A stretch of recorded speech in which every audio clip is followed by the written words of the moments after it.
The following is a special presentation of the Simulation Football League.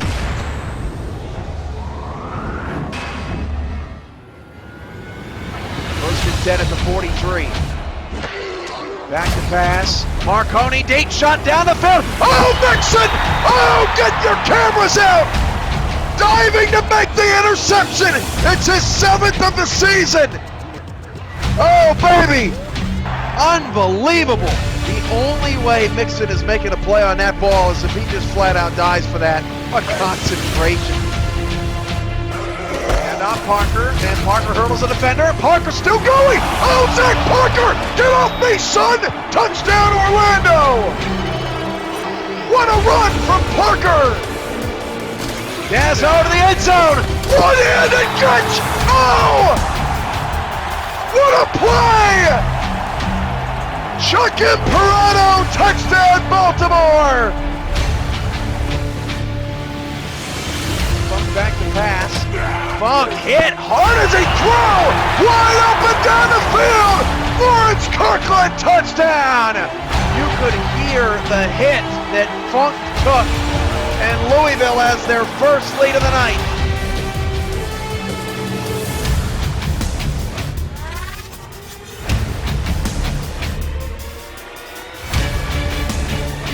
It's the SFL live on Twitch TV.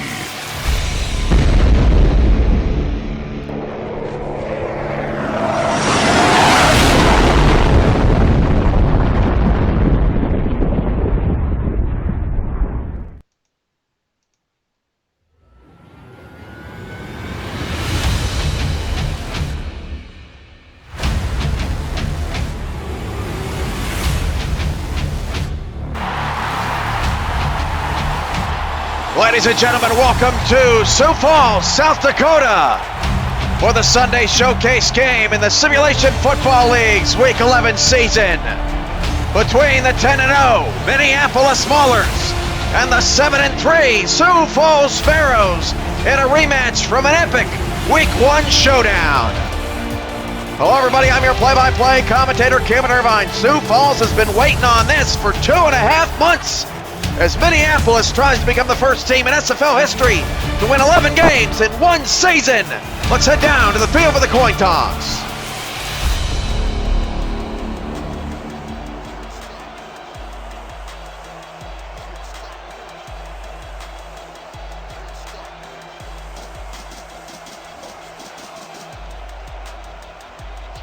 Let's have a good one. How you doing?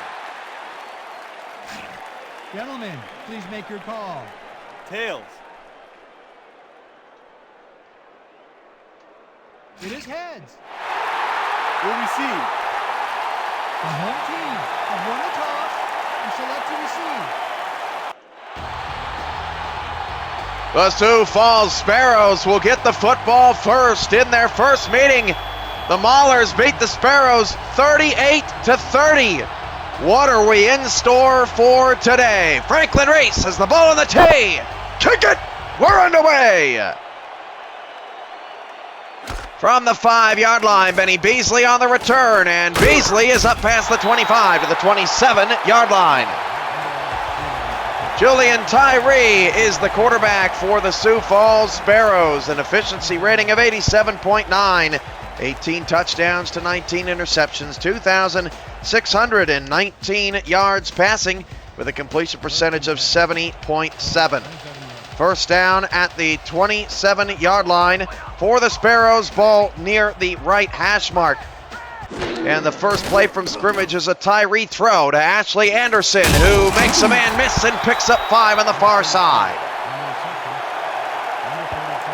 Second and 5 at the 32. Let's meet the rest of the Sioux Falls Sparrows. Starting offensive stars, running back number 33, Ashley Anderson. Wide receivers are number 15, Kaylee Cadilla, number 17, Miles Portis, number 11, Benny Beasley. No star tight end for Sioux Falls, who's in the yellow helmets, black jerseys, black pants, yellow numbers, yellow trim. Second and 5 at the 32. Out of the I formation for Tyree. He'll hand it off to Anderson. Anderson will bounce off a tackle, and Anderson's in the open field. Slowed down by Kaleka, but a first down to the 40-yard line for Ashley Anderson. Eventually tackled by Marcus Dorsett, and the Sioux Falls first down.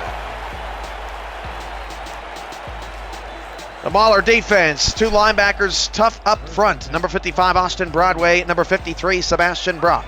The cornerbacks are number 20, J.D. Lawson, and number 44, Ashley Odom. The free safety is Koma Kaleka, number 23, and the strong safety is Marcus Dorsett, number 32. That pass is nearly intercepted, intended for Kaylee Cadilla. Incomplete. Initially broken up by Sebastian Brock. Brock and Broadway have been the difference in this Minneapolis Mahler defense, slowly improving throughout the season. The Mahlers wearing the road yellow helmets, white jerseys, red pants, yellow numbers, red trim. 2nd and 10. Trying to improve to 11-0. They've already guaranteed the number 1 spot in the Gray Conference playoffs, but have not clinched the number 1 overall seed as of yet, with Louisville just 1 game back. 4 wide receivers for Julian Tyree, and Tyree's got a good pocket and a pass down the field that's incomplete into double coverage. Mahler's all over it. Dorsett and company on the stop. 3rd down and 10 coming up for the Sparrows after their initial first down off of Ashley Anderson's run. Welcome all of those of you who are joining us today. Man, it's hard to believe after today, just 3 regular season broadcasts for me before the SFL playoffs kick off Thursday, March 31st, and you won't want to miss a minute of that action. 3rd down and 10, trips to the left, back to pass Tyree, and Tyree again has a strong pocket. The pass is caught but shy of the first down. Pushed out of bounds is Cadilla by Ashley Odom. It's a gain of just 7, and it'll bring up 4th down and 3 as Sioux Falls coaching staff telling Cadilla to run that route past the sticks, and the Sparrows will punt on their opening possession. Back to punt. Max Moholt is the Sioux Falls punter. And Moholt this season, 40 punts, 1,720 yards, averaging 43 yards a punt, which is outstanding. 49 is his long. High snap. The kick is away just in time. And that punt will bounce inside the 10, down to the 1, and it will actually roll into the end zone. So luck not on the side of Max Moholt. Here to start, it'll be 1st and 10 at the 20.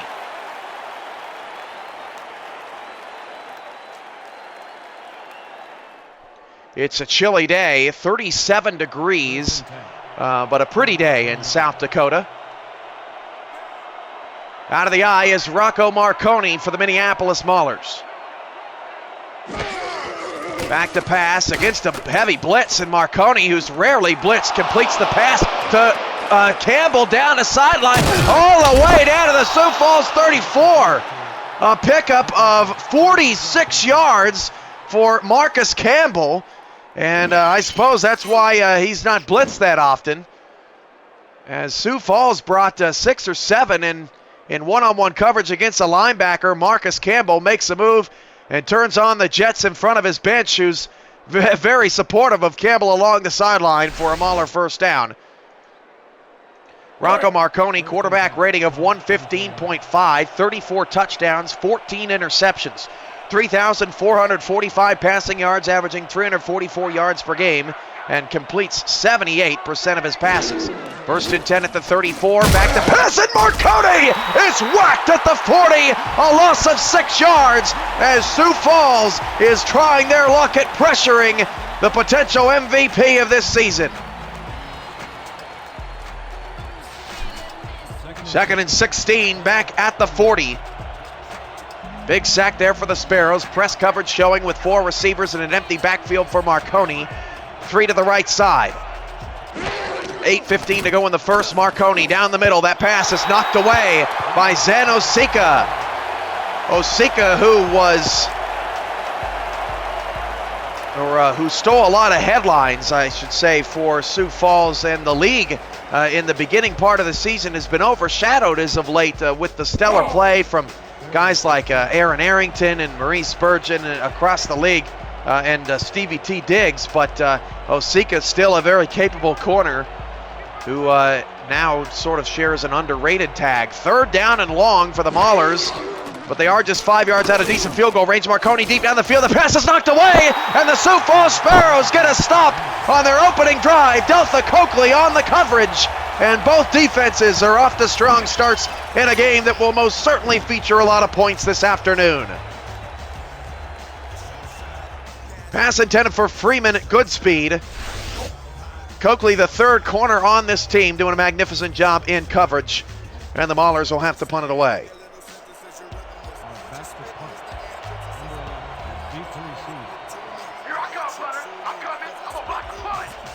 I'm your play-by-play commentator, Cameron Irvine. This is the SFL Network. Minneapolis and Sioux Falls. Both teams have clinched playoff spots as Minneapolis' punter also does not share luck as that hops into the end zone, and Sioux Falls will get it on the 20. Sioux Falls is in. If they win today, they will be no worse than third in the conference. Minneapolis obviously is in and has secured the number 1 seed, 3 games ahead of Sioux Falls coming into today with 2 games to go. First and 10 at the 20. If Sioux Falls loses, fourth place could still be a possibility for the Sparrows, which would set up a Sparrows-Maulers first-round matchup. If all the dominoes were to fall correctly. Tyree swings it out to Anderson, and Anderson picks up 4. Ashley Odom on the tackle. Let's meet the rest of the Sioux Falls offense in terms of stats. Ashley Anderson has been fantastic.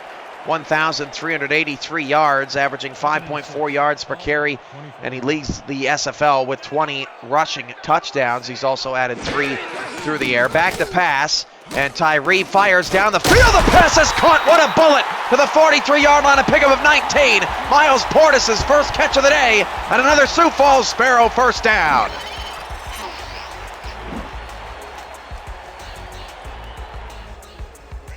DR Sim 80, absolutely no idea what you're talking about.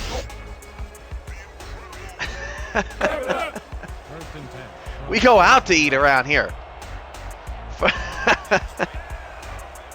Burn the place down. First and 10 at the 43 for the Sparrows. Anderson's in the backfield and a tight set here for Sioux Falls. Showing an inside blitz is Minneapolis, and they rush just 4 and a swing out to Anderson. He made the catch. Minneapolis was all over the play, and Anderson still gets 9 yards out of the reception.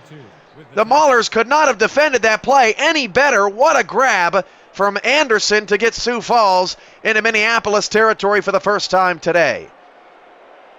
Across the SFL family of networks, Louisville is taking on Santa Fe on SFL N3, and getting notes in the chat that the Wolfpack has scored to take the early lead. Dallas and Carolina also doing battle in Raleigh. Ashley Anderson on the carry. That is just shy of a first down. Sebastian Brock and Marcus Dorsett combined for the stop. It'll be third down and inches for the Sparrows from the Mauler 47-yard line. Third and inches. 6 minutes and counting. 2 in the backfield for Tyree. Both these teams looking to crack the scoreboard first here today. Anderson will get the carry. Anderson they gave him the first down. Wow, that was very close. We may see a challenge here out of Minneapolis. That was incredibly close. In the initial eye test, I didn't think that he got it.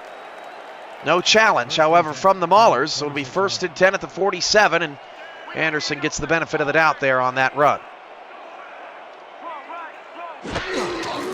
Play action from Tyree. Tyree flips it outside, and a lot of miscommunication out there with Portis and Tyree. Portis, by the time the ball came to him, was already standing out of bounds, sipping some Kool-Aid, and the pass was not even on target from Tyree. Sioux Falls, one of the best, if not the best, at the play action pass in the league, not that time.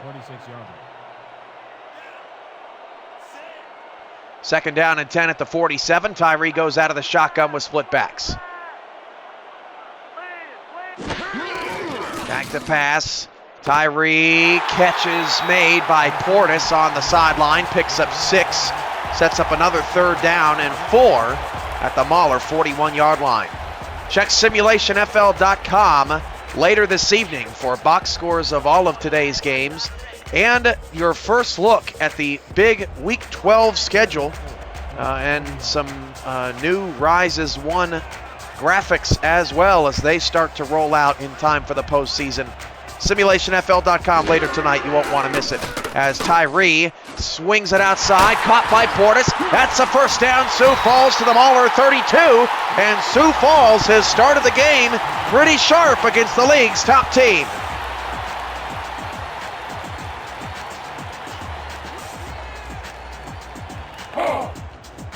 Tomorrow night, Baltimore and Cleveland. The Commissioner's Cup will take place as Cleveland looks for their first ever win over the Baltimore Crabs. Cleveland needs to win out to remain in the playoff hunt as Ashley Anderson breaks off a tackle and turns a negative into a positive, picking up 4 yards.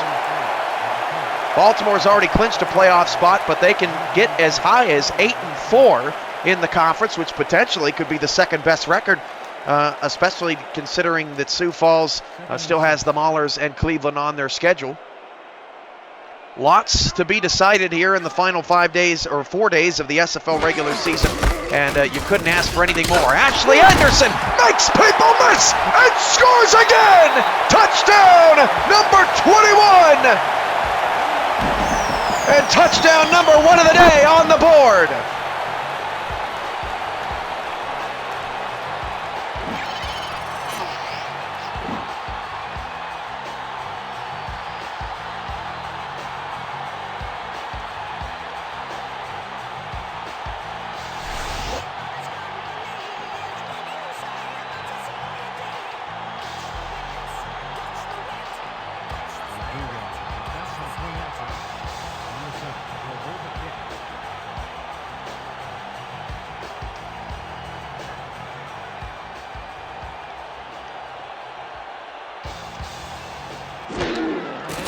High snap, the extra point nearly blocked, but good from the kicker, Sammy Prefontaine.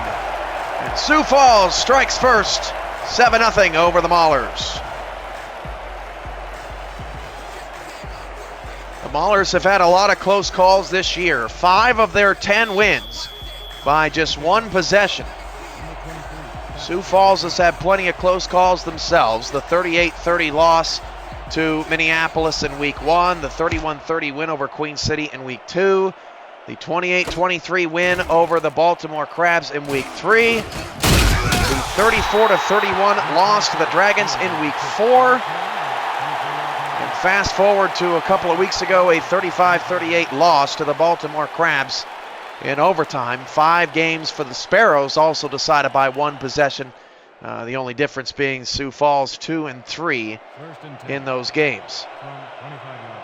First down and 10 at the 24 following Koma Kaleka's kickoff return. The deep kick from Prefontaine and the handoff to Doug Bose for the first time today. And Doug Bose is in the open field to the 42-yard line, a pickup of 18. A touchdown saving tackle made by Jace Jefferson. And Doug Bose has his first big carry of the ball game. Ethan King whiffed on the tackle. And actually, Zeno Sika was the man to bring Doug Bose down, who is deceptively fast. And let's meet the Sioux Falls Sparrows starting defense. We've already met Delta Coakley at corner, Zeno Sika also at corner, Ethan King, number 9 at corner, helping him out. Strong safeties, number 45, Jace Jefferson, and the free safeties, number 42, A.J. Levy. That pass is short and incomplete. Intended for the slot man over the middle of the field. It brings up second down and 10. 3:24 to go in the first quarter, and Doug Bose does not have a catch. He leads the league in catches, over 11 per game. And the Maulers have not looked in his direction in the passing game as of yet.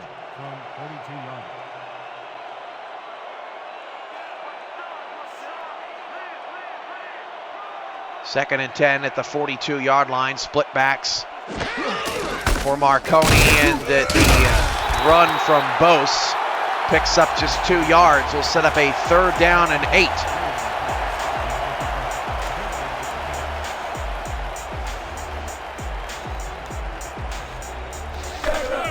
Mauler offense, Marconi, Bose, the receivers, James Cooley, number 19, Freeman Goodspeed, number 85, tight end is number 42, Marcus Campbell. 3rd down for Marconi, 5 receivers, empty backfield. 4 down linemen for the Sparrows. They rush them all, and Marconi's pass down the middle is caught for a 1st down to the Sparrow 39. And we've seen that all season out of Rocco Marconi, laser sharp, especially down the middle of the field. And that was his easiest pass of the day. Maulers right back to where their last drive ended, right around the Sioux Falls 40-yard line. 1st and 10. Ball at the 39-yard line. 7-0 Sioux Falls. Minneapolis trying to keep pace. 2 in the backfield and a tight set. Handoff goes to Bose up the middle, and Bose has a strong 7 yards. Sparrows were loading up that right side, and Bose just went behind the big boys up front to pick up 7 and get into Franklin Reese field goal range for the first time today. 2nd and 2 from 31-yard. Second down 3 at the 32. I formation with Cooley at the top of the screen. And Bose will take the handoff again, and Bose is going to be wrapped up in the backfield. A loss of at least 2, maybe 3. Back to the Sparrow 34, forcing another Mauler 3rd down.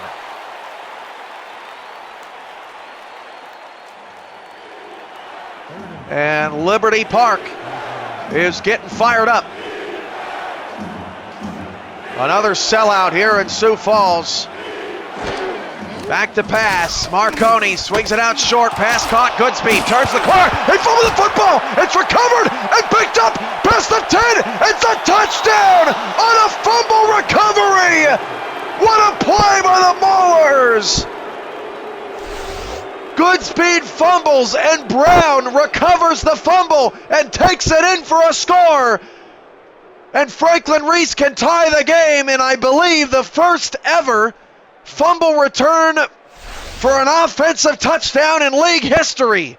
I've never seen that in 250 plus SFL games. Is back for the point after.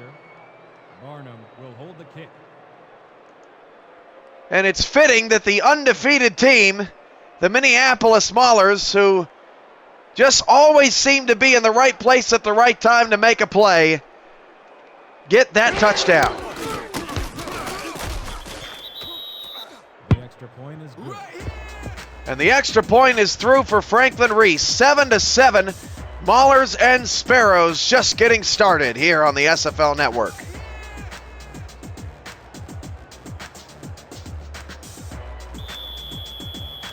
Are kicking off.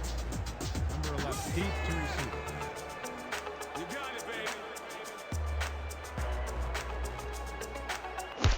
Reese kicks it away. What a play from Brown.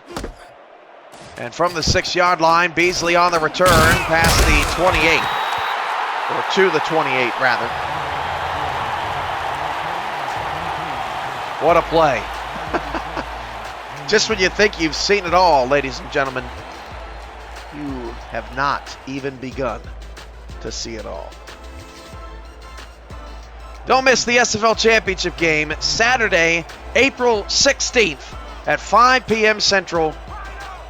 And actually, the kickoff time for that game may be bumped up because of all the issues we've had with the internet in the evening. So look for that to maybe be a 3 or a 4 p.m. Start time for the SFL Championship game coming up Saturday, April 16th. You will not want to miss just an absolute fantastic game and a thrilling day of action. If it was anything like last year's SFL Championship game, get your popcorn ready. 2nd and 8 at the 31-yard line. Back to pass for Tyree. Caught by Cadilla, just shy of the first down. Driven out of bounds by Odom. Will set up 3rd down and inches. Nope, Saturday, April 16th is the championship game. That's when the season comes to a close. Saturday, March 26th. Yes, that's we'll have 3 to 5 games that night. The schedule's still being finalized and will be released later this evening. Saturday and Monday night, Week 12 schedules the Week 12 game nights as Ashley Henderson picks up a first down at the 45-yard line. And while I've been running my mouth, Sioux Falls continues to move the offense against that Mauler D.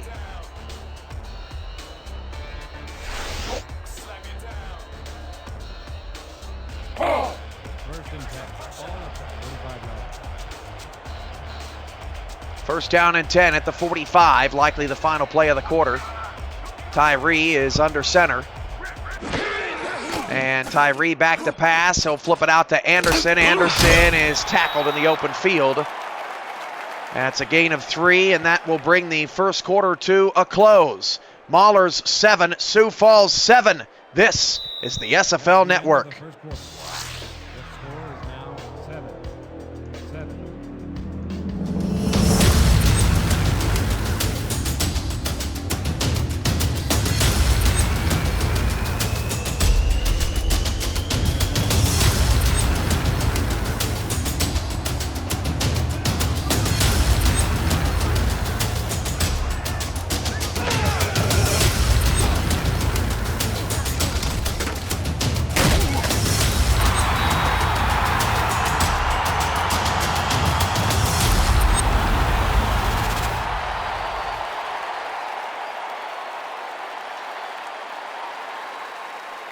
Third down and 3 following the first play of the second quarter. Completion to Anderson from Tyree.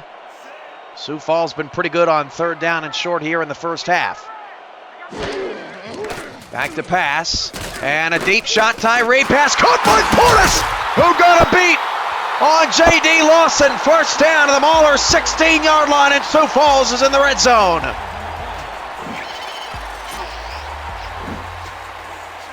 Tyree, perfect pass, as Portis had just gotten a step, about 5 yards separation on Lawson, and that was enough. Nice job of closing in by Lawson on Portis. First and 10. But a move of the chains once again for Sioux Falls, whose offense has been pretty efficient in the first half. Back to pass. Another swing to Anderson, and Anderson is cut down at the 18-yard line. Sebastian Brock on the stop, and it's been Ashley Anderson, not Doug Bose, getting the majority of the receptions here in the first half. Coming up on the SFL Update Halftime Report, we'll have episode 9 of Playmakers with Jason 1347 and San Antonio Corky, breaking down the best of the performances from week number 10. And we'll also have a stat breakdown of Sioux Falls and Minneapolis' first half. That pass is caught for a touchdown!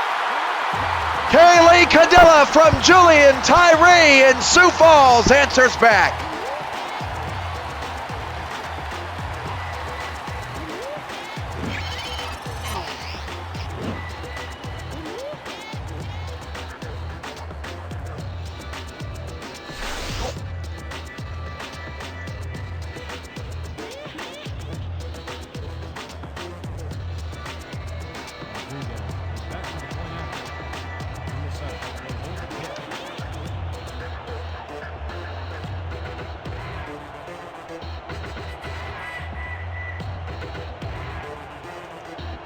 Sammy Prefontaine's extra point is up and good. Back-to-back-to-back touchdowns. In a game that should provide plenty of fireworks today, Sioux Falls 14, Minneapolis 7. Let's take an updated look at the Gray Conference standings. Maulers 10-0. Sioux Falls has a game lead on Baltimore coming in. Sioux Falls and Baltimore split the season series. If they were to end tied, it would go to a point differential. If the two of them were tied, I should say. Currently, Sioux Falls is plus 48 in point differential on the season. Baltimore is plus 25 as Tomakaleka gets out to the 28. So it is possible for the Crabs, with 2 games left on the schedule, along with the Sparrows, to still catch Sioux Falls in that point differential category.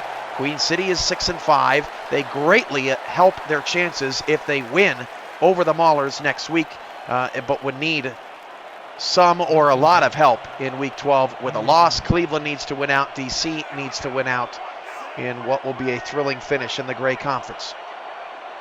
First and 10 at the 28. Back to pass. Marconi wide open. James Cooley out to the 43-yard line. And after a slow start for both offenses, punts on their first drives, these two teams are really pushing the tempo up the field. Nice sliding catch from James Cooley. First and 10. From James 42 Cooley's actually third on the team in receptions, 65, 898 yards, so 102 yards today will give him a 1,000-yard season and 8 touchdowns. First and 10 at the 43, trips left, Marconi back to pass, and Marconi's pass is caught one-handed by James Cooley. His third catch of the half, picks up 5 to the Mahler 48-yard line.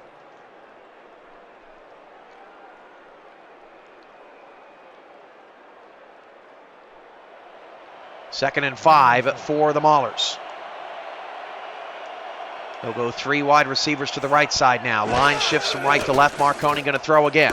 Marconi, pressure from the backside, but he got it away in time. Caught to the Sparrow 40-yard line by Marcus Campbell. Third straight possession, the Maulers have crossed midfield. And a fresh set of downs for Marconi and the rest of the offense. First and 10. From 40 yards. Good speed, top of the screen, still without a catch. Sparrows have done a good job locking him down. Cooley at the bottom of the screen, defended by Osika. Back to pass Marconi, swings it short. Good speed with the catch. Picks up 6 out to the 35-yard line. Number 56. Good speed's first catch of the game as the clock continues to wind here in the first half, down to 7:43 to go. Good speed, 70 catches, but the yardage is just outstanding. 1,169 yards, and a team leading 11 receiving touchdowns for Freeman Goodspeed, who has had one of the best years of his career. Deep shot, Goodspeed, right on cue for a Mahler touchdown. Defense may be hard to come by in this matchup, folks. Two of the highest scoring offenses dueling. 4 possessions, 4 touchdowns. The last 4 times these quarterbacks have had the football, and Reese can tie the score back up.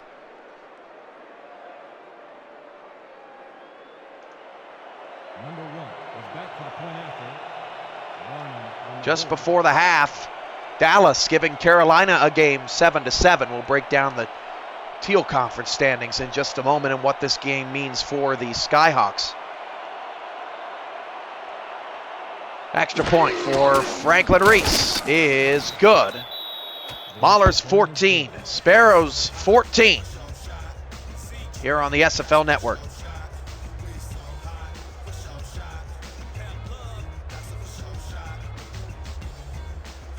Santa Fe up on Louisville 14-10. Good stat from DR Sim there in the chat. Deep to receive. Teal Conference standings. The Louisville Wolfpack, 9-1, are trying to clinch a number 1 overall seed in the conference today at Santa Fe as Beasley returns up to the 23-yard line. Houston is a game ahead on Orlando, but the 2 play Monday night. The Hyenas won the first meeting. Tallahassee has taken a half-game lead on Carolina. The Skyhawks still have an opportunity to get as high as 3rd if they win today. If they lose today, Carolina can still make the playoffs by just beating Tallahassee in Week 12 because they would sweep the season series from the Pride, but could only get as high as 4th place. Ashley Anderson gets smacked at the 24-yard line, a pickup of just 1 yard. Number 32. No gain. 56 rushing yards in the first half for Anderson. Dorsett on the stop, 2nd and 9. Second and 9 from 25 yards. 2 in the backfield, tight set for the Sparrows. 7 in the box for the Maulers, showing a blitz. It's a disguise. Anderson, another pass. He's got some blockers, and Anderson stiff arm brings up a 3rd and short. That time I thought Anderson actually did pick up the first down as he was run out of bounds at the 33. How many times has Sioux Falls faced a 3rd and inches today? This has got to be the 3rd or 4th time. Anderson honestly looks like he's past the sticks here.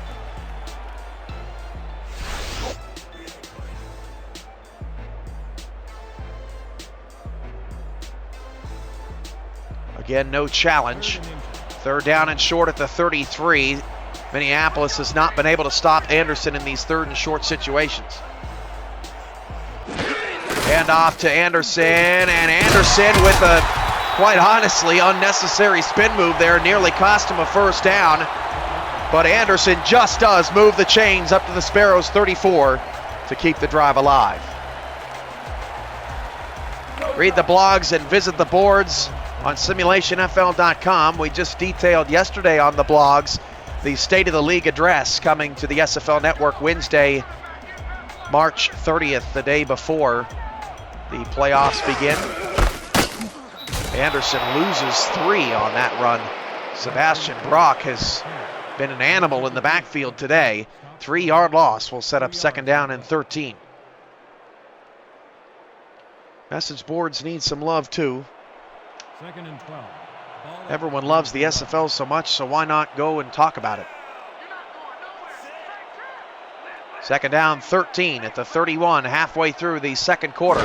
Tie ball game. Tyree, 3-step drop, and the offensive line does what they can to give Tyree just enough time to hit Beasley over the middle for a 7-yard pickup. That'll set up a 3rd down and 6. Every 3rd down conversion critical. Time of possession so critical in this game because these two teams can score in an instant.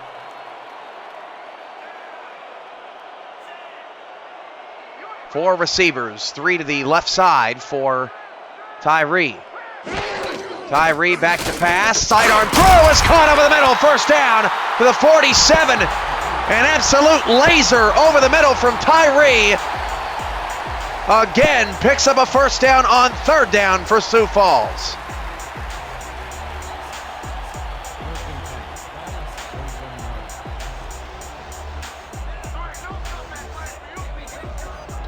Two in the backfield for Tyree. Anderson takes the handoff and picks up 2. Been tough sledding for Ashley Anderson here on this drive. Looks to be a bit tired. Austin Broadway and Sebastian Brock, along with some big hits from Marcus Dorsett as well, have really rung his bell a few times today. Cadilla's been quiet since that touchdown. No catches on this drive as Sioux Falls approaches midfield. Back to pass Tyree. Tyree fires right side. Open man is Portis.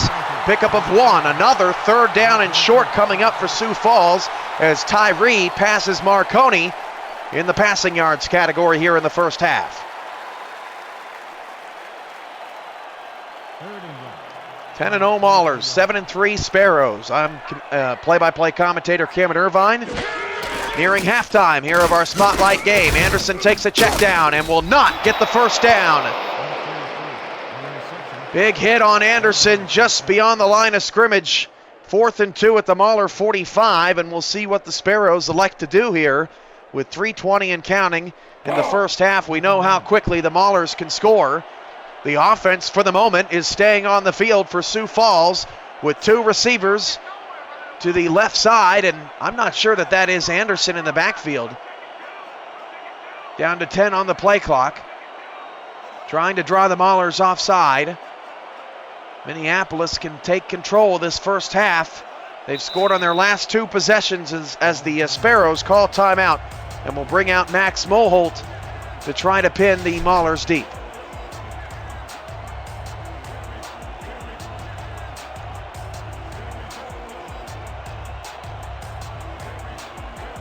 Santa Fe leading Louisville 14-10, but the Wolfpack, boy, in the second half, as DR Sim mentioned earlier in the chat, has been just a magnificent team.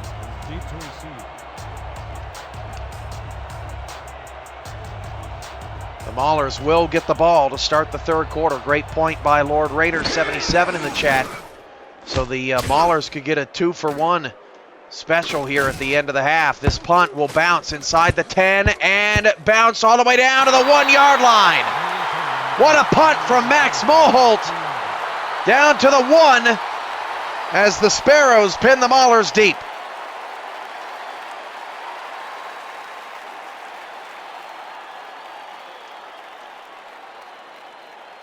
First and 10 from 2-yard line.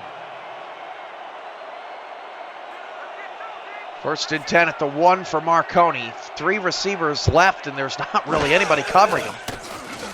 Marconi's pass over the middle, wide open. Sioux Falls defense was a mess on that play. They didn't have anybody covering the right side of the field, and Cooley just sort of ran across the middle of the field scot-free. I mean, there's nobody guarding anybody, as that was a pretty simple completion right there for Rocco Marconi to get him out of trouble. 12-yard pickup out to the 13.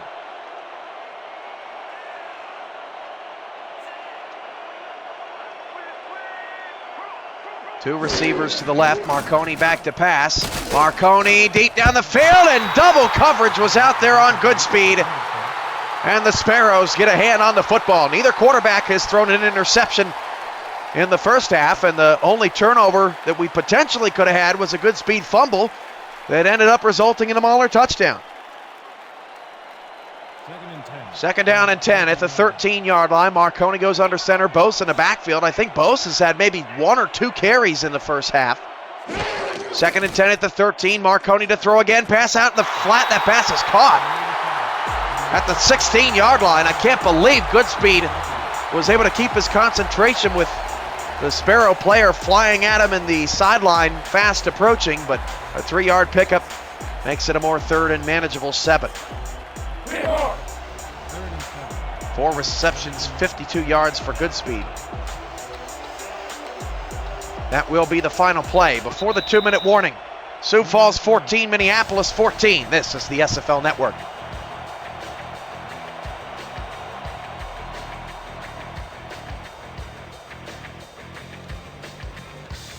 If you're watching on other networks, SFLN2 or 3, make sure here in a few minutes you head over to SFL1's halftime presentation of Playmakers and show your love and support for Jason1347 and San Antonio Corky on their pretty awesome project. Third down and 7 at the 16.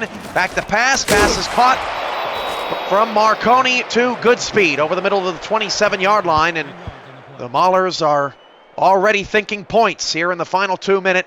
One of the best teams, if not the best team in the league, at executing the 2-minute offense. No signs of panic out of the Maulers. Plenty of time, 1:37 to go, 3 timeouts. Tight set, 2 in the backfield. Marconi going to throw. Doug Bose with a rare catch here in the first half. And Bose spins off a tackler and gets to the 38-yard line. A pickup of 11 yards, but Sioux Falls kept him in bounds as the clock will continue to roll. Now 1:20 to go in the first half. I believe that's only Bose's second reception. Again, leads the league, averaging 11 per game.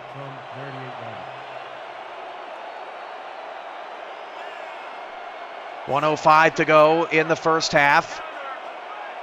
Again, an odd-looking defense out of Sioux Falls. Deep shot down the field. Goodspeed is wide open, and he will walk in for a touchdown, Minneapolis. Sioux Falls just did not have the proper coverage out there.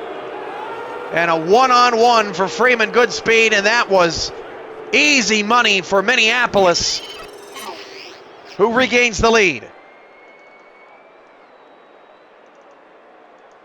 Yeah, Ethan King left on an island, and he's not going to win that battle very often. Goodspeed's second touchdown of the day, 13th on the season. And Minneapolis does what the Maulers have done all season long, capitalizing in quick situations, but still 54 seconds and 2 timeouts on the clock for the Sparrows.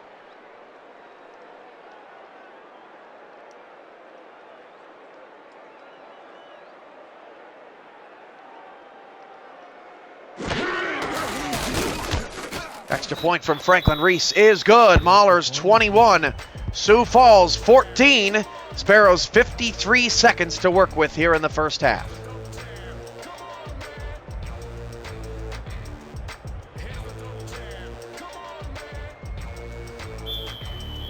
To kick off. Number 11, deep to receive.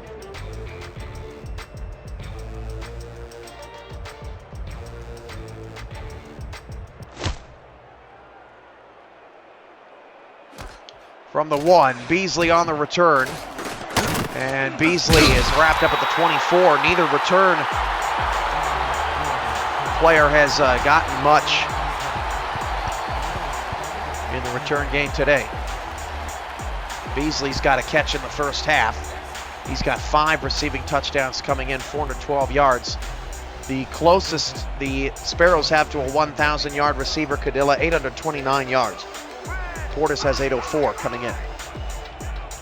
1st and 10 at the 24. Anderson will get the handoff, and Anderson is going to be thrown backwards for a 4-yard loss. It's been tough sledding for Ashley Anderson as the Maulers, who got ripped apart by Richard Snowden in their recent meeting with the DC Dragons, is having a little bit of an easier time with Anderson today. Down to 23 seconds to go. The Sparrows seem to be in no hurry, which is quite surprising considering the Maulers are going to get the ball to start the second half. That pass is caught, and it stops the clock with 12 seconds to go. Dangerous ball, too, in the flat. Had pick 6 written all over it. 3rd down and 11 at the 23, and Sioux Falls has played this close to the vest here in the final minute. 3rd and 10 from 24 yards. Split backs. If I was Sioux Falls, I'd probably just run the ball and call it a day, but Tyree's going to take a shot. Tyree deep down the field, caught! Wide open, Portis! Portis, 20, 10, it's a Sioux Falls touchdown just before the half! What a play from Tyree! Back and forth we go!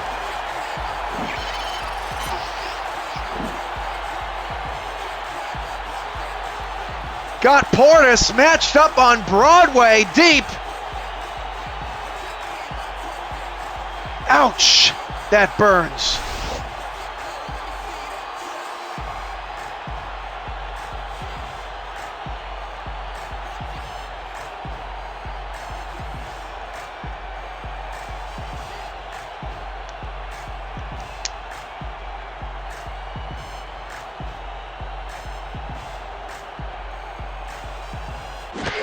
Prefontaine's extra point is good. 21-21. Sparrows doing their best to keep pace.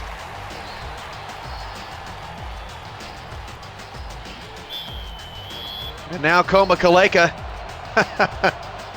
who I believe has more kickoff returns for touchdowns than any other player in league history, back to return the kick. Final play of the half from the 3. Playmakers is coming up next. Kaleka past the 25, and he is swarmed at the 26-yard line. That is the end of a fantastic first half and an offensive performance. Minneapolis 21, Sioux Falls 21. The SFL Update halftime report is next.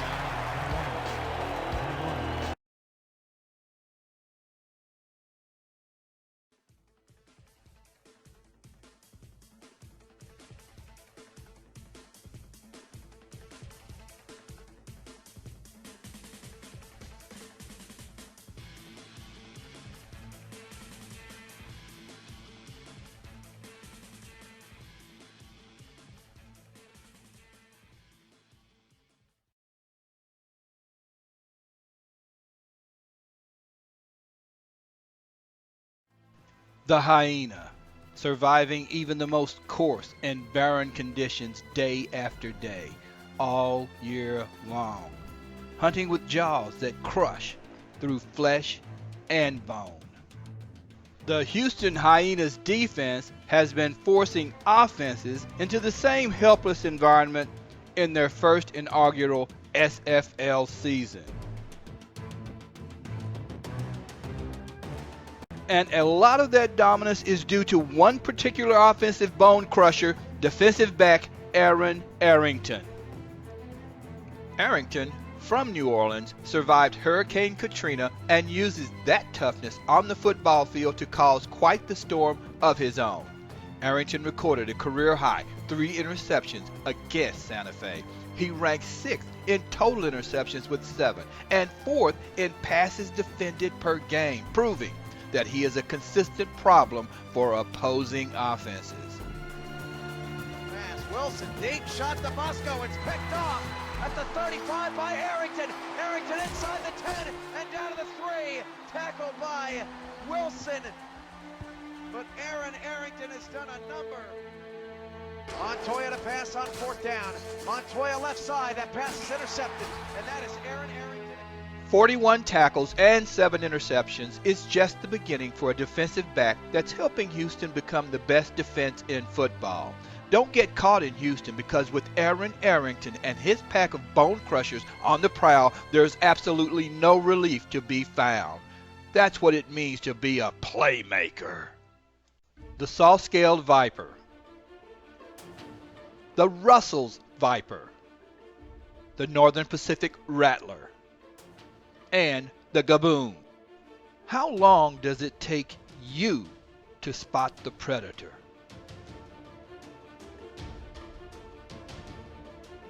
If you're facing the Cleveland Vipers, chances are it wasn't fast enough.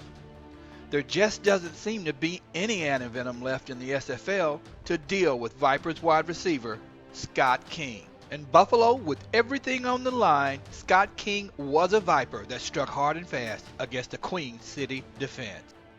King caught 15 passes for 212 yards and a touchdown, never looking back to see the despair in the eyes of the cornerbacks he sunk his fangs into all game long.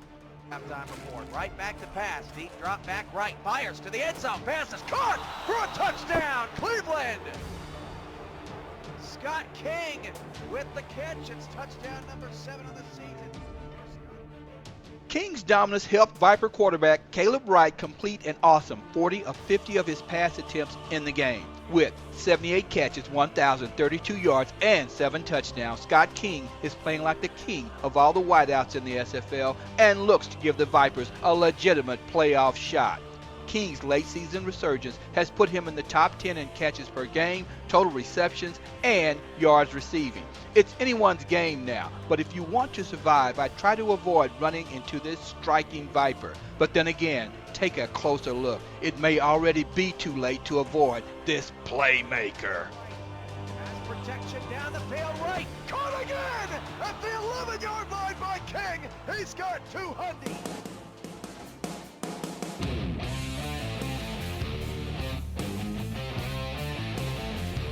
Excellent job once again from Jason1347 and S.A. Corky.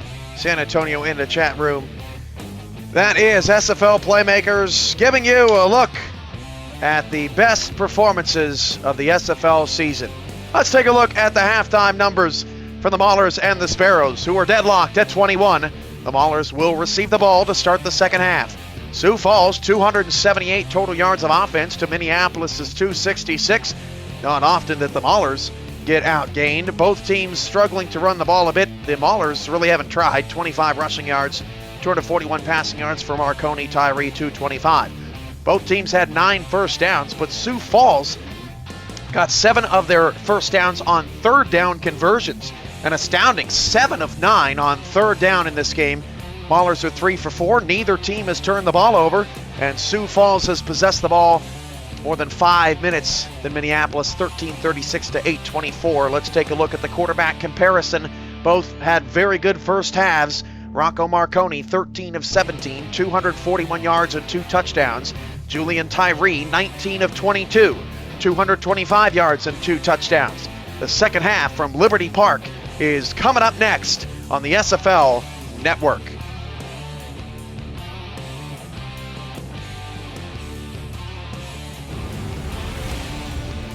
Like us on Facebook, follow us on Twitter, subscribe to our YouTube channel, and make sure never to miss a moment of the action by following our channel on Twitch.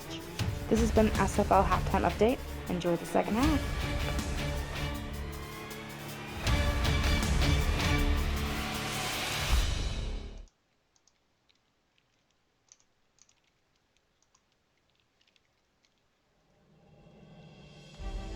What does it mean to rise?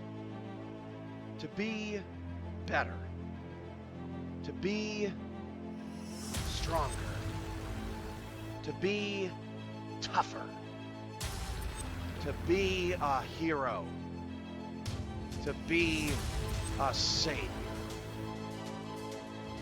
The SFL believes it's time for you to rise, to hit harder, to run faster to be a person who conquered.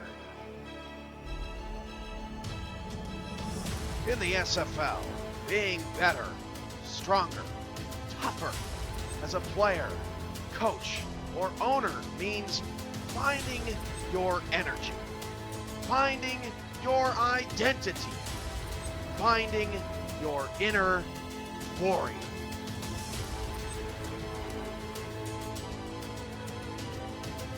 As we live our lives, we're not the most athletically gifted. We scream in frustration, I could do better. I'd be an amazing football player. I'd be a better play caller. I'd run an incredible franchise. Welcome to the SFL, where you can rise.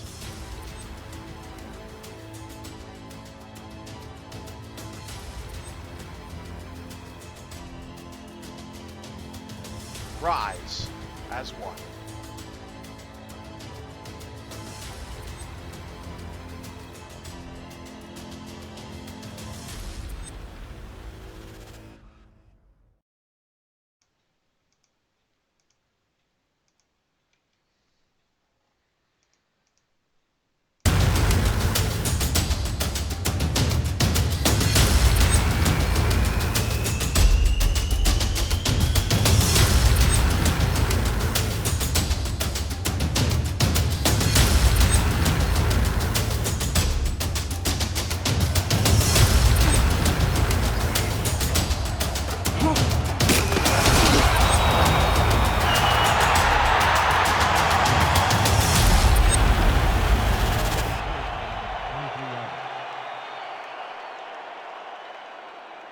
Start of the second half. Welcome back to Liberty Park in Sioux Falls, South Dakota. Comakaleka returned the kickoff to the 23-yard line.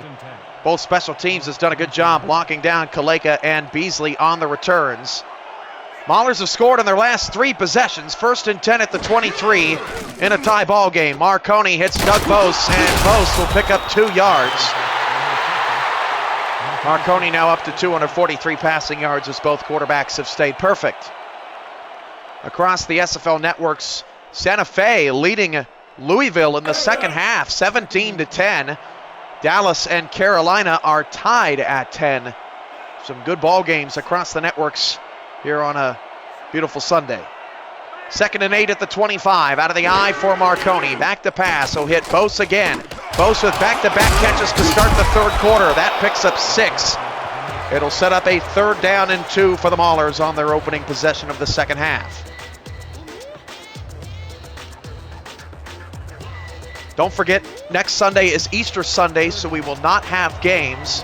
We will have games Saturday night at 6 and Monday night at 6 here on the SFL Network as we finally find out who the final 8 teams will be. Marconi has to check it down to Bose, but Bose, with strength and willpower, picks up the 1st down to the 33-yard line. Sioux Falls had a chance there to get Minneapolis off the field, and Bose makes it happen on the 3rd consecutive play. 1st and 10. And on the 4th play of the drive, Marconi will come out with split backs behind him. 4-2-5 defensive look out of the Sparrows. And off to Bose, and Bose is stood up in the backfield. Gang tackled by Spikes and company. 2 minutes in, 2nd and long for the Maulers. 2nd and 10.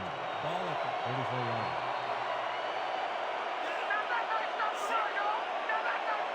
I formation. Marconi hit as he threw. He's sacked. Tried to get it away to Bose. But that's the 2nd sack of the game for Sioux Falls, and it's 3rd and 16. Tyrone Black this time brings Marconi down as the lineman went out to block on the screen and left Marconi all by himself. 3rd and long for Minneapolis.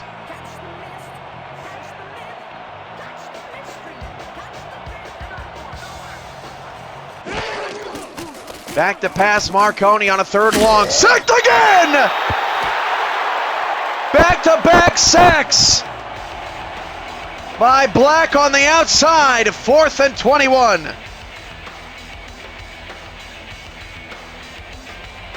What a time for the Sparrows' defensive line, which has improved in recent weeks. To step up, Sioux Falls has 10 sacks on the season in 10 weeks. 2 here today. Beasley will have good starting field position as he returns up to the 47.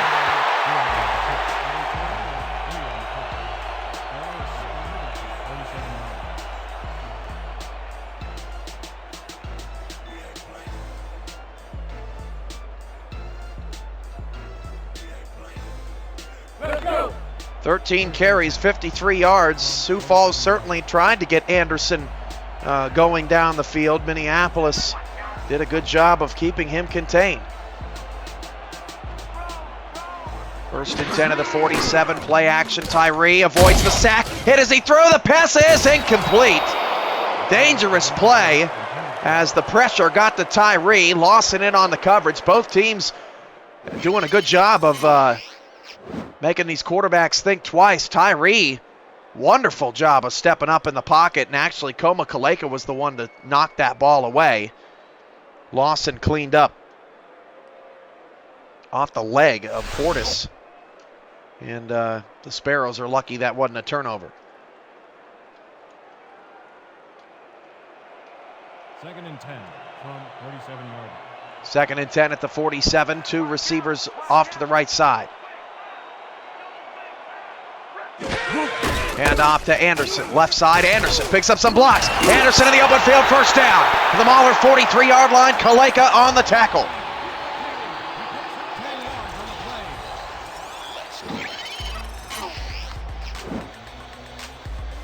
Anderson simply following the blocks down the field. Nice pull by the guard there. 1st and 10 from 43 yards. 1st and 10 of the 43. First drive of the second half for Sioux Falls.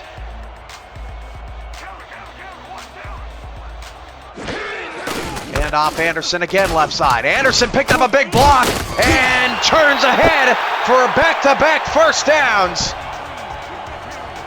Ashley Anderson starting to find some open space there on that left side, and Sioux Falls is in field goal range. 1st and 10 from 32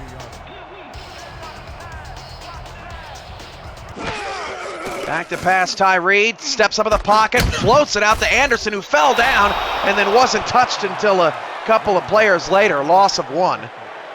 Anderson was lucky he didn't stand up because he would have gotten his head taken off. Sets up a 2nd down at 11 for Sioux Falls.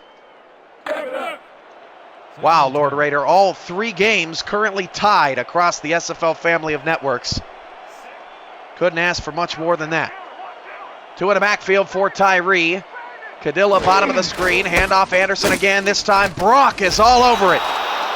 Loss of 1, and Minneapolis sharpening their teeth here in their own side of the field. Stopped for a loss of 1 on the play.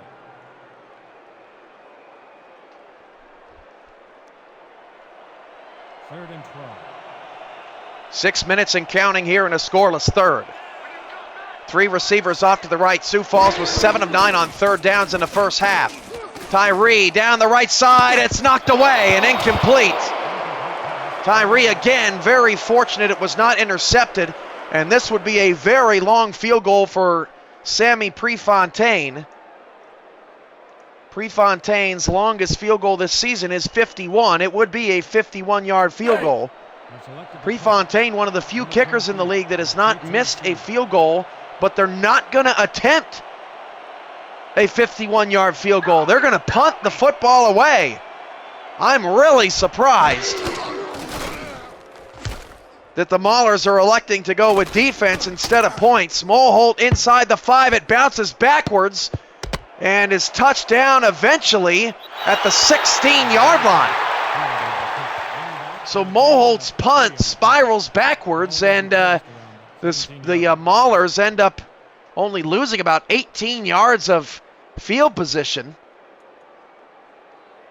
And I'm just surprised. I thought the Sparrows would have kicked there.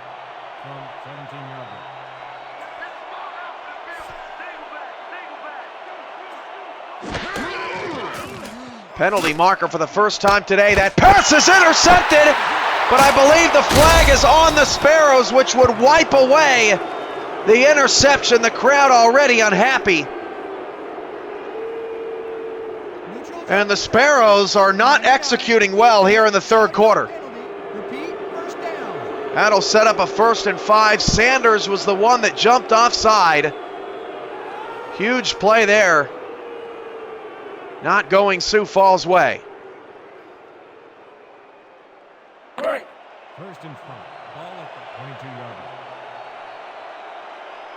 250 yards on a fantastic day so far for Rocco Marconi. Bose is in the backfield, has hardly touched the ball. Back to pass. Bose will get it in the passing game, and Bose will make a man miss. That's where he does his damage. Yards after first contact, a 1st down for the Maulers up to the 28-yard line. Sioux Falls, what more can you ask for? They had the play defended. Bose would have gotten about a 3-yard gain, and Ethan King, who has not had a good game today, lets Bose get away. 1st and 10 from 29 yards.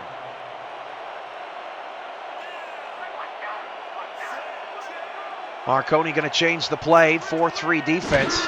No one within a mile of Goodspeed. Deep shot, looking for Goodspeed. The pass is caught again. Goodspeed to the 35-yard line. A pickup of 37 yards. And Goodspeed is torching Ethan King. I mean, there is just no competition. They continue to leave King on an island, and they just have no help over the top. That has really hurt the Sparrow defense today. Let's go. 1st and 10 from 35 yards. Louisville has taken the lead on Santa Fe as the Wolfpack make their push. 4:12 to go in the third. Minneapolis driving in a tie ball game. Maulers back to pass.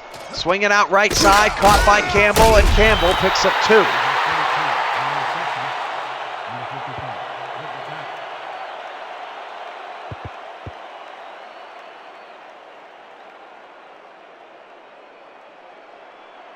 Second and 8 from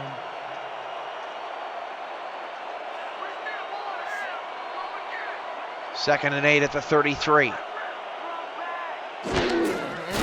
Back to pass. Marconi down the wide open. I mean, wide open. James Cooley running underneath. There's just nobody on him. Absolutely no one on James Cooley. 1st down to the 22. 1st and 10. Sioux Falls has kept pace with the Maulers, but Mauler receivers are just, running scot-free.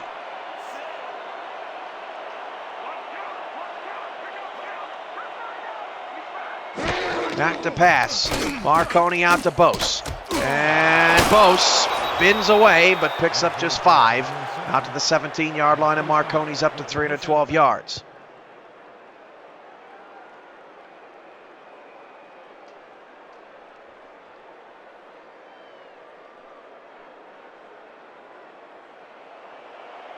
Second and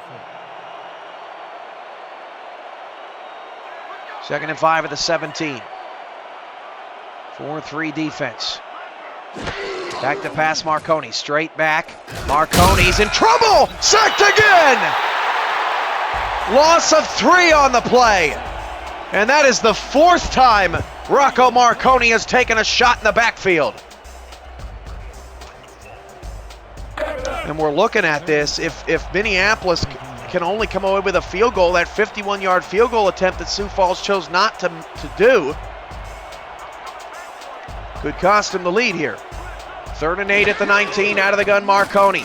Marconi down the field and nearly intercepted. Sioux Falls had a shot and could have taken that the other way. Big miss opportunity for the Sparrows, but they do get the stop and hold the Maulers to 3 points.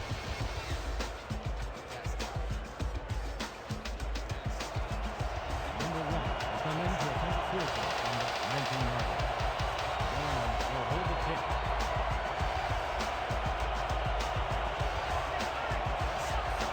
kick. 36-yard field goal for Franklin Reese.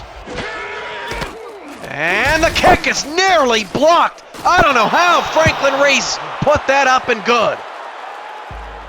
Sioux Falls had a legit shot. Watch this again if we get a good look at it, and we didn't. But man, Sioux Falls was awfully close to blocking that kick, but the Maulers get the first points on the board here in the second half. Are set for the kickoff. Number 11 deep to receive.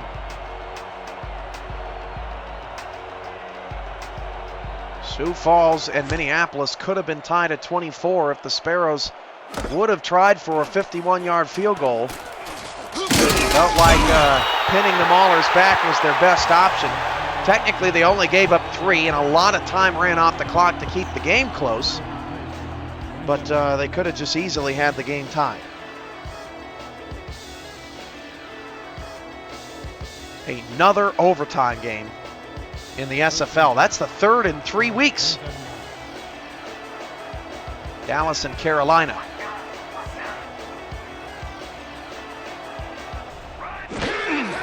Play action, Tyree. Tyree, pass incomplete.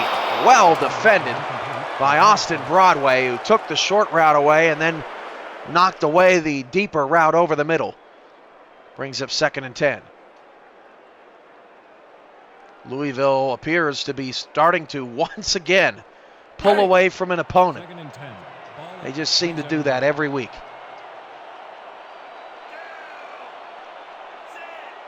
Three in the backfield for Sioux Falls. Haven't seen this look much today. And off Anderson. And Anderson spins away, picks up 3. That'll set up a 3rd down for the Sparrows.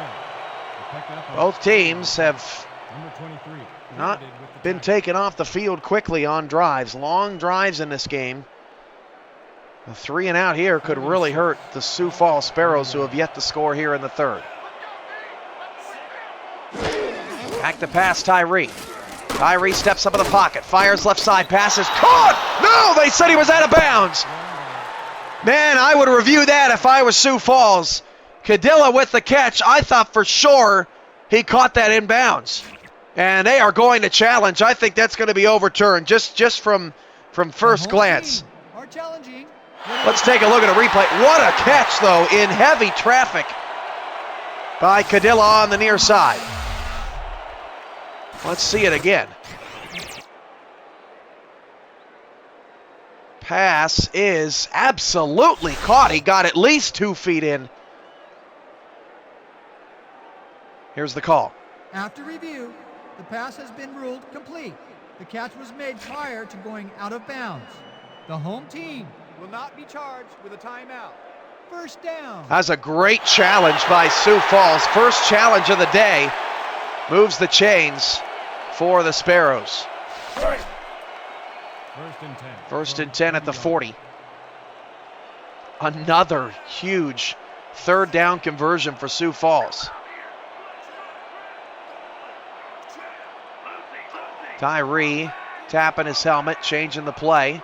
15 on the play clock. Anderson in the backfield. Tyree will throw.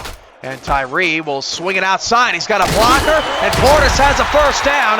Nice audible there from Julian Tyree, and Miles Portis quietly now has 162 yards on 7 catches in this game. That was a great call. Nobody was outside, and then the block gets picked up for Portis.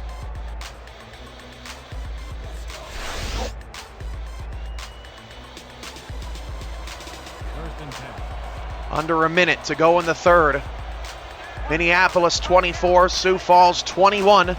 Ball on the Minneapolis 47. Handoff Anderson. Anderson makes a man miss. Anderson tried to get to the 2nd level, but Marcus Dorsett knocks him down, and that's been the difference today for the Mauler defense. They may not have made the initial tackle, but they just have not allowed Anderson into the open field. They've stayed in their lanes and stayed very disciplined against them. It's a 3-yard pickup to the 44. Cadilla's all the way out to the far side. 2 running backs in the backfield for Sioux Falls. 2nd and 7.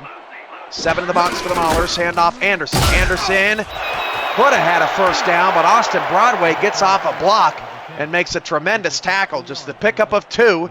Another 3rd down coming for Sioux Falls. 3rd down and 5 when the 4th quarter begins. Maulers by 3. This is the SFL Network.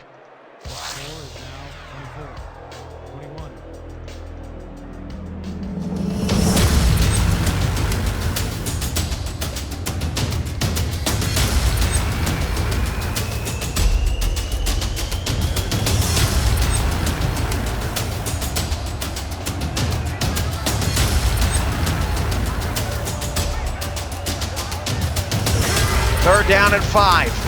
Tyree's pass deep is caught by Portis. Touchdown, Sioux Falls.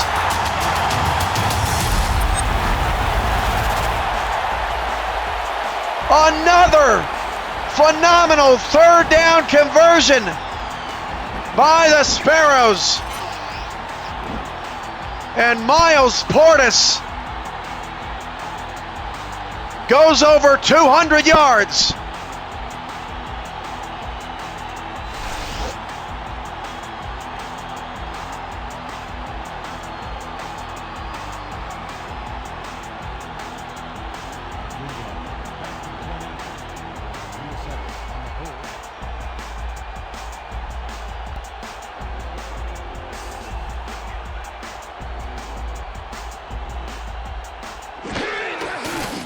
Sammy Prefontaine's field goal is good.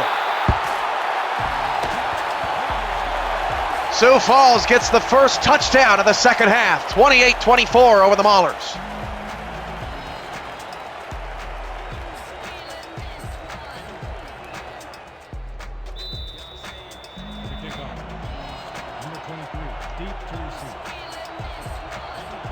Another look at the Gray Conference standings coming in. Sioux Falls currently in 2nd place. If they pull the upset today, they could finish no worse than 3rd place, as Kaleka is once again put down just past the 20-yard line. A lot of teams like Baltimore and even Cleveland hoping the Sparrows fall today. Cleveland, if you can believe it, still has a shot at getting 2nd place. With a 3-way tie between Sioux Falls, Queen City, and Cleveland. If Baltimore were to lose out, that would be something crazy. Marconi back to pass, deep down the field. Pass knocked up in the air and incomplete. Broken up by the linebacker on Campbell, who's jawing with Marcus.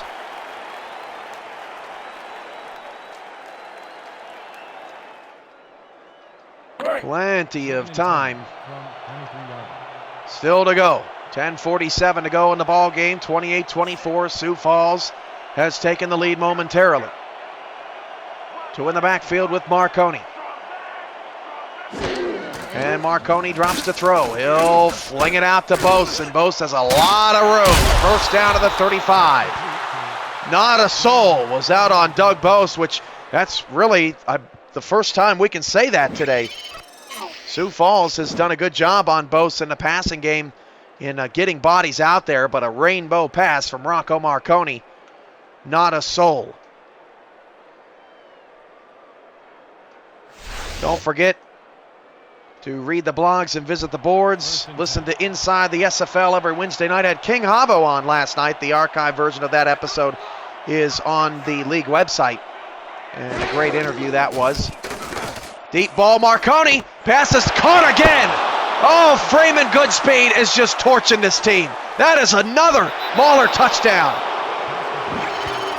That's been the difference today. I mean, they have no answer for Freeman Goodspeed. This time it was Deltha Coakley who just gets shredded. And, I mean, it's been an easy day for Freeman Goodspeed. About as easy as you can get. And the Maulers regain the lead.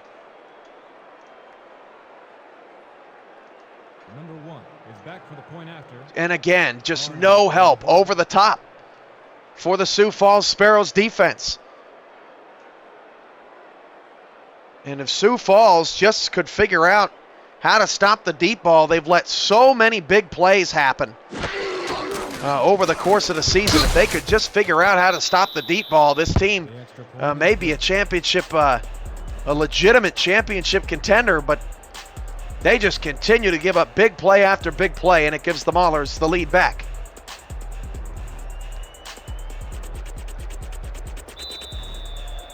Are set for the kickoff. Number 11 back to receive. Still 6:41 to go in OT, Carolina and Dallas.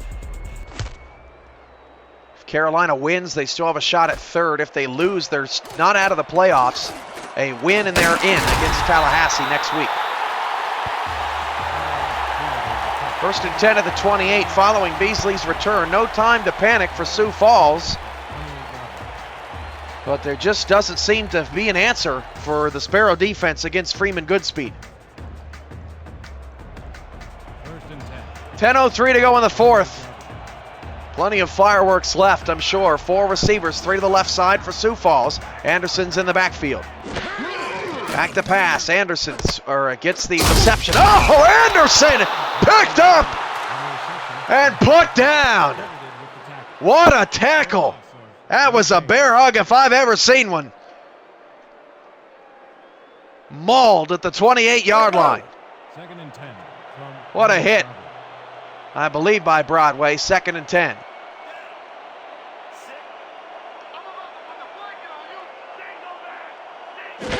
Back to pass, Tyree.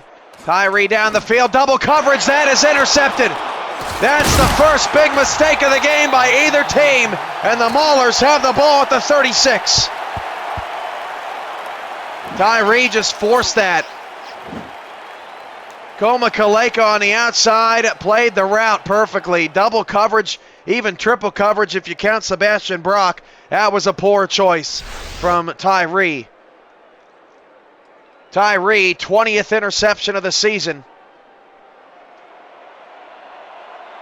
And now the Maulers can start to step on the throat a bit. Back to pass, Marconi. Hits Bose out of the backfield. Bose makes a man miss and picks up 7.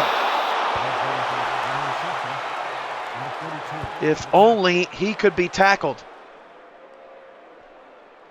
on the first go at it.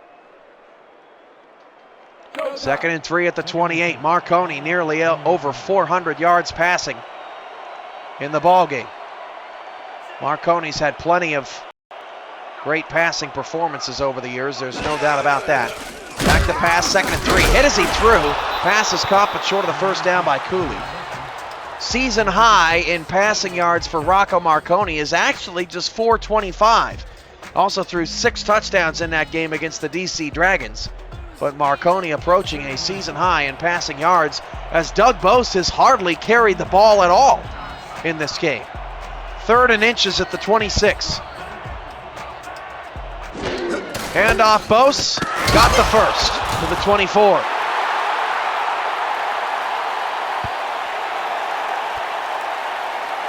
Getting reports that the Dallas Law have upset Carolina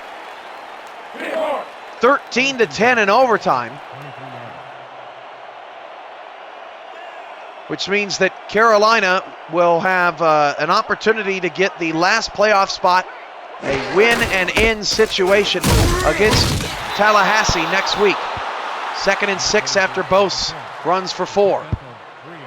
And the Maulers starting to milk some clock now.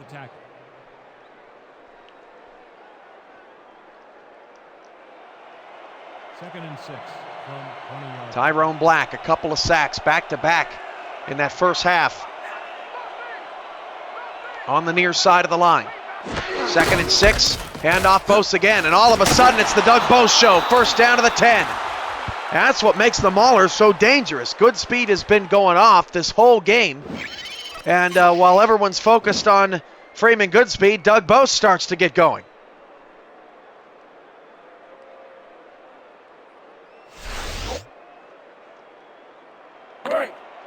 First and 10 from 10 yards. Sioux Falls desperate to not fall behind by 2 scores. It could be the first time all day anyone fell behind by 2 scores. Split backs for Marconi. Marconi back to pass. And he fires to the middle of the field, nearly intercepted. A.J. Levy got his hands in there. Levy's been quiet today.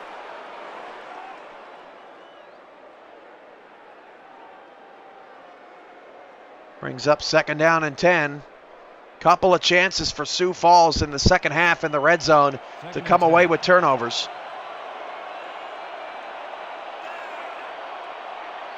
Haven't been able to come away. Second and 10, just outside the 10-yard line. Marconi to throw out of the eye. Marconi has time down the middle of the field, and the pass was maybe slightly overthrown or through the hands of James Cooley. Third down. Looked like Cooley had a step on the defender. Couldn't make it happen.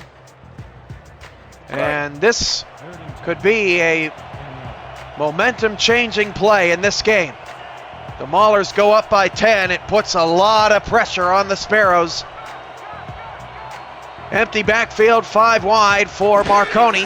Back to pass, Marconi down the middle of the field. Pass is caught for a touchdown. Over and over again, the Maulers just make the plays.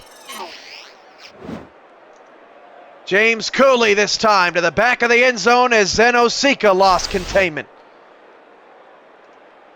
9-point lead for the Maulers. Number 1 is back for the point after. Barnum on the hold.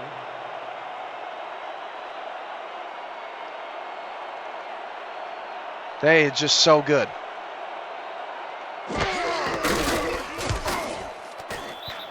Maulers just so good. They get everyone's best shot, and they just continue to scratch and claw to victory. Still a lot of time left in this game, but the Maulers now have an advantage.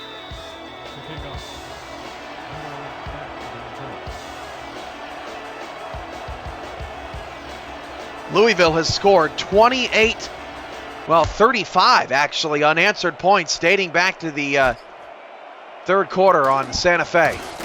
That's unbelievable. Beasley gets clotheslined.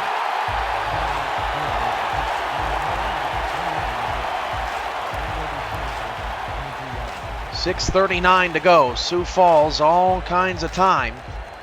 Minneapolis has played one of their better games to date. Rocco Marconi, this has got to be his best performance of the season, although he's only ever had a quarterback efficiency rating this season under 101 time. That was against the Corsairs. Back to pass. Deep shot, Tyree. Pass is tipped up in the air and incomplete.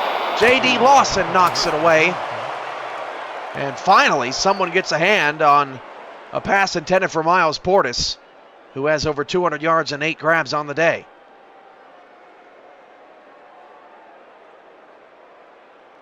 Let's go. Second and 10. Ball at the 22-yard line.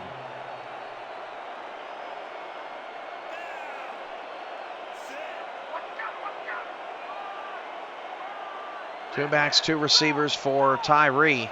Anderson has become a bit of a non-factor here in the second half. They're trying to get him going. He lost 3 yards. They're just not getting any help from the running game as Russell comes away with the stop. This Mauler run defense is a mixed bag. Some weeks they look dominant. Other weeks they just can't stop anybody. But have chosen to shut down Ashley Anderson today, and it's worked well. Tyree back to pass. It's just a short throw, and Sioux Falls for the first time today goes 3 and out. You could not have asked for a worse time to go 3 and out, as Minneapolis has sucked all of the life out of this building. Fans trying to give their team some encouragement, but they just can't find any rhythm here in the fourth quarter.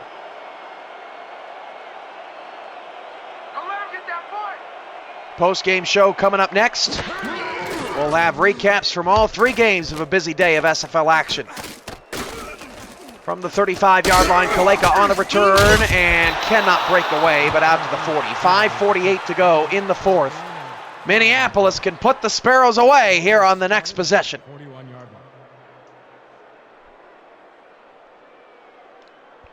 Plenty of teams are good enough to stop the Maulers, but have yet to prove it on the field. First and 10 from 41-yard line.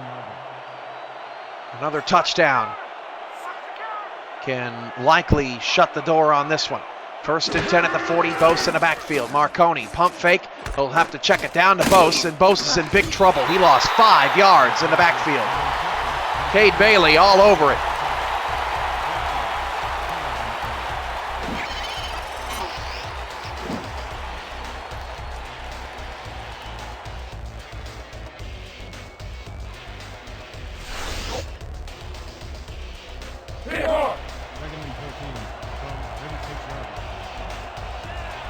Second and 15 at the 36.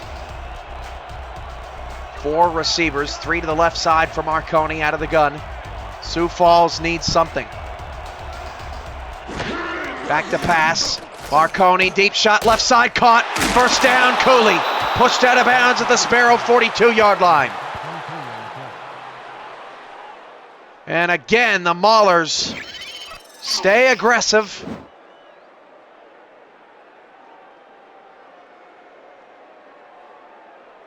And stay on the field.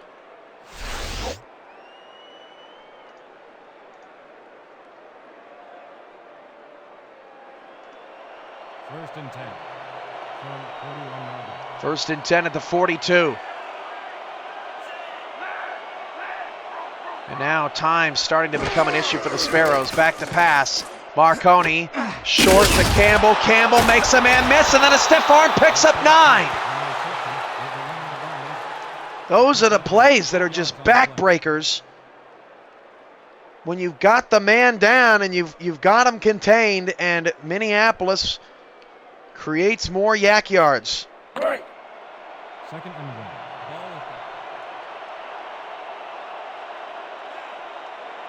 at the Second down and 1 at the 33.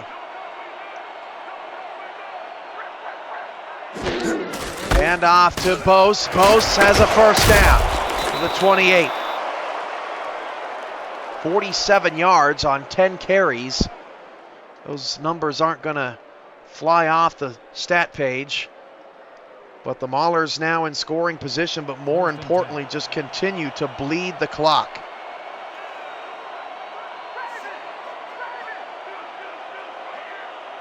Offside, Sioux Falls. That'll be 5 more yards tacked on. And the Sparrows have just had an awful fourth quarter. Oh, well, we've got offsetting penalties, actually. Neutral zone infraction, number 53, defense.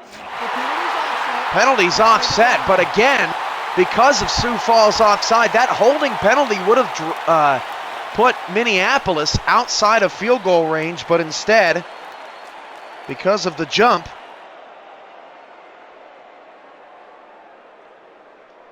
the Maulers are still in scoring position, and the clock will continue to wind again. Don't forget Cleveland, Baltimore coming up tomorrow, 6 p.m. Central, 7 p.m. Eastern. Along with Houston, Orlando, which is a very important game in the Teal Conference. Hand off to Bose. Bose is wrapped up, loss of 1. But as long as the Maulers keep rolling the clock, that's all they got to do. Down to 3:50 to go.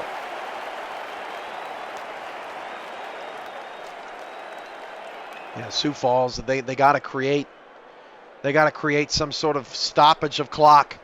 Second and 10 from 28-yard line. Second and 11 at the 29.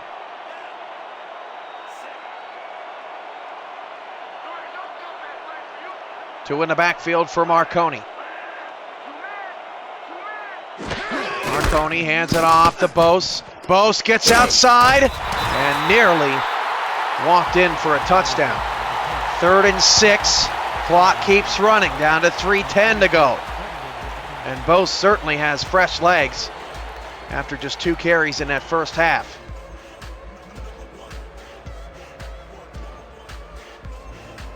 So again, because of Carolina's loss today, the Orlando Intimidators have clinched a playoff spot. Tallahassee and Carolina will be playing for the 4th and final playoff spot, although Tallahassee still has an opportunity to get third. 3rd down and 6 at the 24. Marconi to keep the clock moving. Back to pass, is going to take off and run. Oh, he nearly spun for the first down, but he stopped short of the first down. It'll be 4th and 1, but Minneapolis takes the clock all the way down to the 2-minute warning. They bled 5 minutes off the clock, and they don't even have to snap it before the 2-minute warning.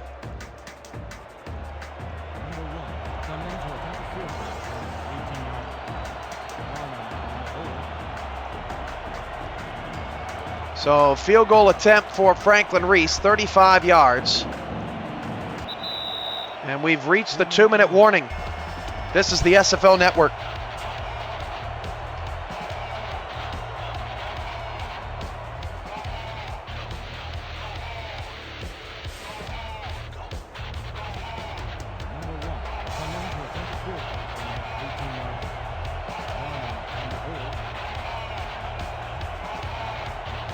Field goal from 35 yards away from Franklin Reese.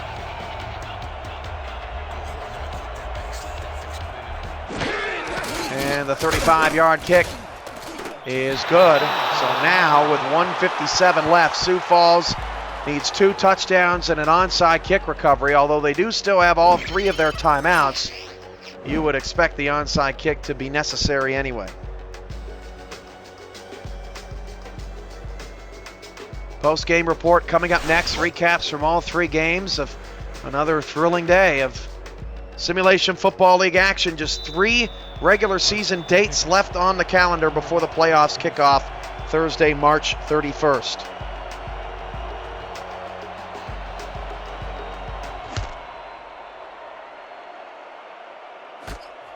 From the 4, Benny Beasley on the return. Hasn't found room all day, up to the 27-yard line.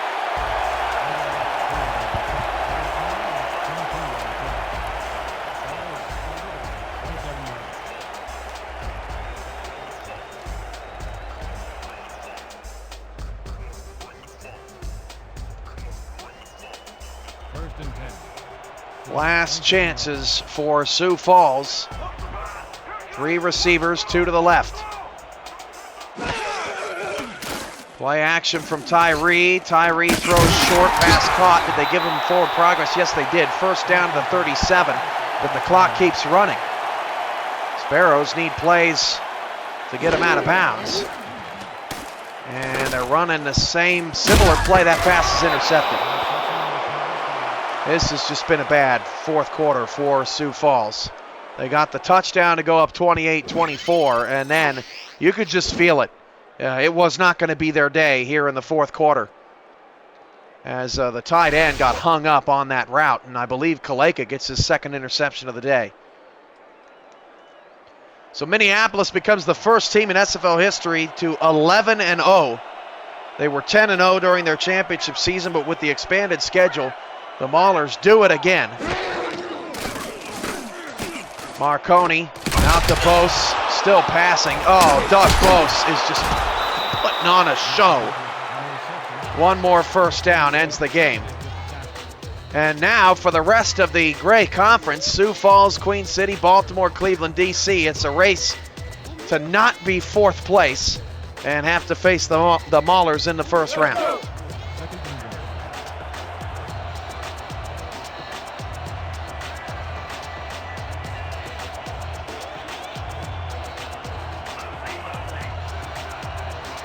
Sebastian Brock with that last interception. Hand off to Bose. That's a first down, and that's the game clincher. Sioux Falls tried their hardest, but it's 7-4. 2nd place is still up in the air for Cleveland. If they can win out, they still play Baltimore and Sioux Falls. And what a crazy turn of events it would be if the Vipers got all the way to 2nd place and potentially played the Minneapolis Maulers down the road. Still a lot of football to be played, and the competition in this league has just been unbelievable this year. I can only imagine what the playoff matchups will end up being and who will advance to play in these future games. It's just going to be stellar. I think a lot of people out there feel a Louisville-Minneapolis championship game coming on.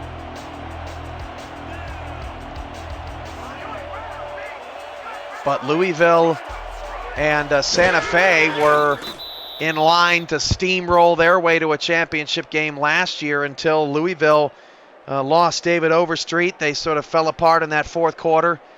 And without Overstreet being fully healthy, that game was blown up by the Dragons.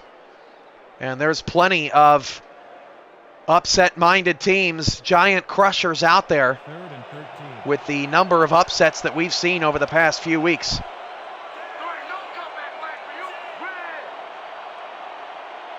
Third down and 13. Victory formation here for the Maulers. I don't believe they will have to snap it again. They will have to snap it one more time, but it's fourth down. It won't matter. Post-game show coming up. 41-28. Sioux Falls falls to 7-4 and makes the Gray Conference playoff race just absolutely bonkers. We will have the Week 12 schedule available later this evening on simulationfl.com, so make sure you check that out.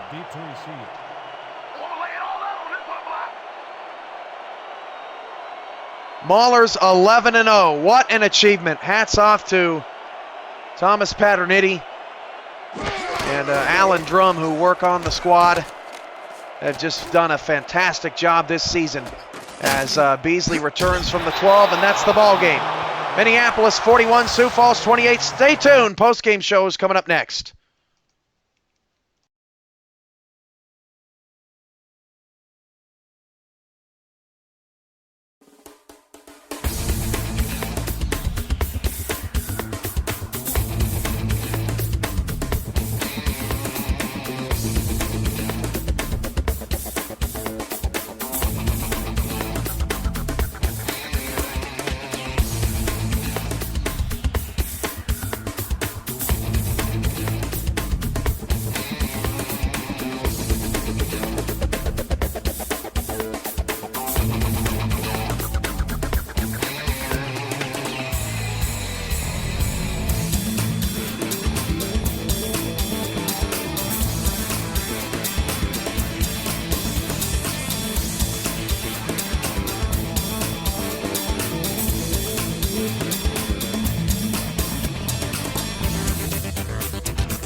Welcome into the SFL postgame report. The final from the Spotlight game today, Minneapolis 41, Sioux Falls 28.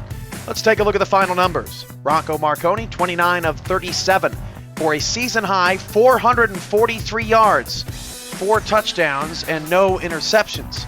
It was the 4th time this season that Marconi has not thrown an interception, and only the 2nd time since week 2. Against Sioux Falls, Rocco Marconi has thrown 7 touchdowns and no interceptions. Freeman Goodspeed was dominant all day. 8 catches, 225 yards, and 3 scores. And Marcus Dorsett shut down the running game. 11 tackles, 1 pass defended, and 2 tackles for loss from his strong safety position. Julian Tyree finished 26 of 35 for an even 300 yards, 3 touchdowns and 2 interceptions, both in the 4th quarter. Ashley Anderson was shut down, 20 carries, 78 yards, and a touchdown. Miles Portis, 10 catches, 215 yards, and 2 scores in the loss. Carolina falls to Dallas in an upset in overtime, 13-10. Murdoch Mock, 27 of 34, but just for 182 yards, as the more conservative offensive approach and low-scoring slugfest ball games has benefited Dallas, who improves to 4-7. Mick Hardcastle, tough running, 34 carries, 140 yards, and Logan Ochente-Iocho, 8 catches, 86 yards, and a score to lead the passing attack. Monroe, 13 of 19, 141 yards, and a touchdown. There were no turnovers in this game. Both quarterbacks kept a clean sheet. Caesar Cannon has improved over recent weeks and has become a legitimate threat. 6 catches, 96 yards, and a score. And Ed Rebrabi, 8 tackles, 2 passes defended, 1 of them for an interception. Louisville was down 10-17 to Santa Fe in the second half, but scored 35 unanswered points to knock off the Gorillas 45-17. Skelter P. Funk was 30 of 44, 279 yards, 4 touchdowns, and an interception. David Overstreet, 19 carries, 124 yards, and a touchdown. And Lawrence Kirkland continues his impressive second half of the season, 10 catches for 121 yards and a touchdown. Matt Wilson had a horrendous day, 32 of 54, 309 yards, 2 touchdowns, and an insane 7 interceptions as Santa Fe just floundered in the second half. Ulysses Mora had both of his touchdowns in the second quarter, 131 yards on 9 grabs, and Juan Bosco was held to under 100 yards, 86 yards on 9 catches.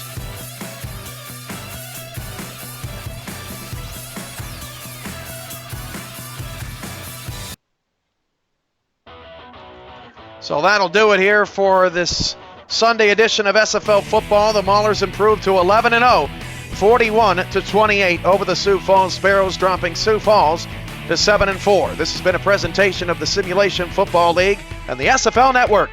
From our crew at Liberty Park in Sioux Falls, South Dakota, and back at our SFL studios in San Antonio, Texas, I'm your play-by-play commentator, Cameron Irvine, saying good night from Sioux Falls, South Dakota, and we'll see you tomorrow for the Commissioner's Cup between the 5-5 Cleveland Vipers and the 6-4 Baltimore Crabs as we wrap up Week 11. Good night, everybody.